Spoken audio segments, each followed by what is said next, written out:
Ouais, salut les gars, comment vous allez? Et les gars, Azega, à débat anniversaire, vers le discours, présentement, et bah, nous, là, tout le vest, Azega est déterminé, quoi. Je vais vous laisser regarder. Et Samuel Sam aussi a encore donné son avis sur le conflit entre Iran et les États-Unis. C'est chaud.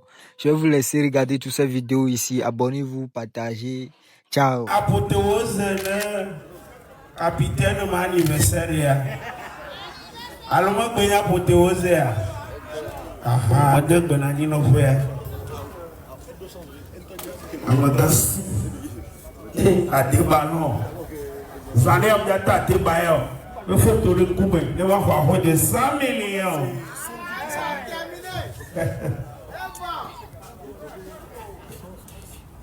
Ni le bol, ni le bol. T'as vu? La tête. Amake sisi wuwari. Obene okwa meke la fuwa. Onyana. Okwa ben ona nyabe la fuyi. Wa meke la wuwa. Ni bwe minyana. Wa me to kwera na ma wu tokyo ni no di ni ba mo shomi. Amako le kwere che ole jahana wa. O ke jano klonya ole mbetume. Ba mai na mo foi la bi ha. Bi ka to bonke bi sona. Wa le ko be anovi. Fufu mitofi nam nyano tu wo le pobe a wo ble nyano fiko la to apoti de le asunawa ele notame na wo wa mi to gbe na ma wo ado gbe da to bi o mi ko mi le ji are no fe me na mi wa gbe to mi le po ebo alo ma koko ene alo DJ son de Caroda Mukengboy.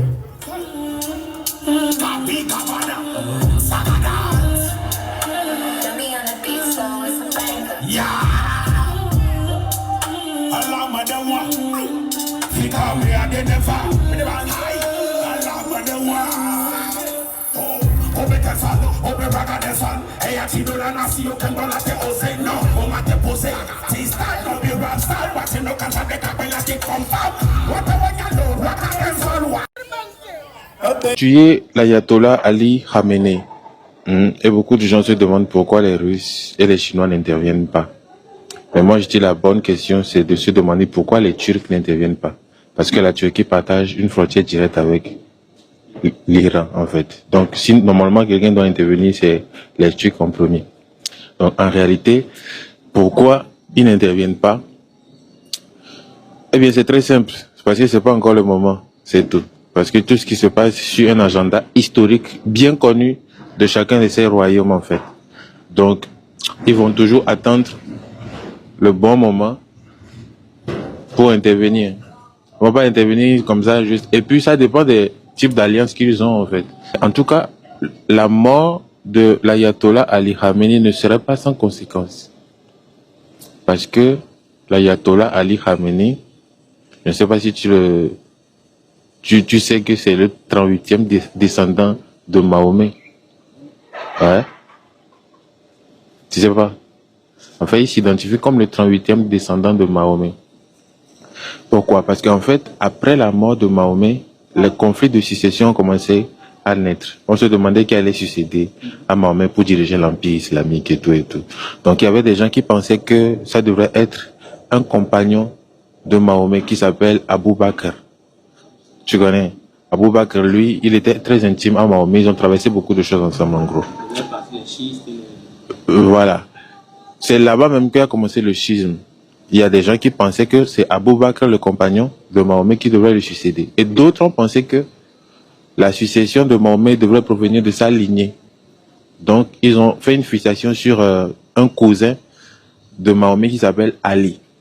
Et ce Ali-là était en même temps le gendre de Mahomet parce qu'elle a épousé sa fille Fatima. Tu vois, non? Donc, il y avait une vague de personnes qui pensent que ça devrait être Abou Bakr, le compagnon qui succède. Et cette vague de personnes sont ceux qui ont formé le sunnisme. Et il y a la deuxième vague qui pense que c'est Ali qui doit succéder à Mahomet. En fait. Et eux, ce sont les chiites. C'est là-bas même que le schisme est né. Maintenant, Ça a créé en même temps deux capitales islamiques. Il y a l'Arabie Saoudite, Médine, et l'Iran. Donc l'Iran est devenu une république chiite, islamique, à majorité chiite, en fait. Donc à sa tête se succèdent des guides qui ont directement leur origine dans la lignée de l'imam Ali. Ali qui est directement lié au prophète. Donc tu vois, tous les guides suprêmes de l'Iran depuis là, les ayatollahs là, ce sont des descendants en fait directs de Mahomet. Parce qu'ils proviennent tous du cousin de Mahomet qui est Ali. Voilà pourquoi ils sont tous Ali, Ali, Ali. Si tu fouilles bien, tu vas voir, ils sont tous Ali, Ali. Ali Khamenei. Avant lui, c'était Ali Khomeini. Avant, il y a toujours Ali, Ali, Ali. Ils sont tous des Ali en fait. Et eux, chez les chiites, ils croient à une je sais pas si c'est tradition ou bien quand même, c'est écrit selon eux qu'il y aurait une succession de 12 imams avant la fin des temps. 12 imams issus de la lignée de Ali en fait. Tu vois? Et le 12e serait celui qu'on appelle le Mahdi. Je sais pas si tu as une fois déjà entendu parler. Le Mahdi. Tu vois comment les chrétiens attendent la venue de Jésus. Les musulmans, eux, ils attendent le Mahdi. Le Mahdi, ça veut dire le guide, en gros. Le guide. Tu vois? Donc, en fonction de ce qui se passe actuellement, la façon dont ils ont assassiné l'ayatollah Ali Khamenei, là, c'est des choses qui ont été écrites d'après les textes islamiques. Parce que, surtout, voilà, chiite, d'après l'eschatologie chiite. Parce que c'est écrit que son fils, hein, si on suit la chronologie des choses, c'est son fils, le fils de l'imam qui a été assassiné là, c'est son fils qui va être le guide, le Mahdi en question. Donc s'il a un fils actuellement, tu vois que ce fils serait en train de se cacher forcément. Tu vois, et tout ça, ça a été déjà écrit. Hein.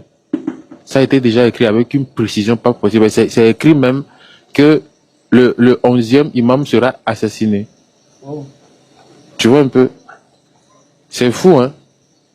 C'est fou que, comme tout ce qui se passe, a déjà été écrit, en fait.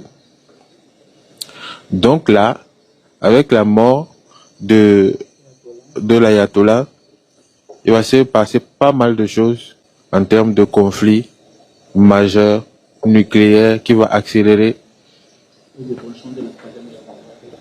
le déclenchement de la troisième. C'est déjà déclenché de toute façon. Ça va accélérer peut-être la destruction de tout le reste.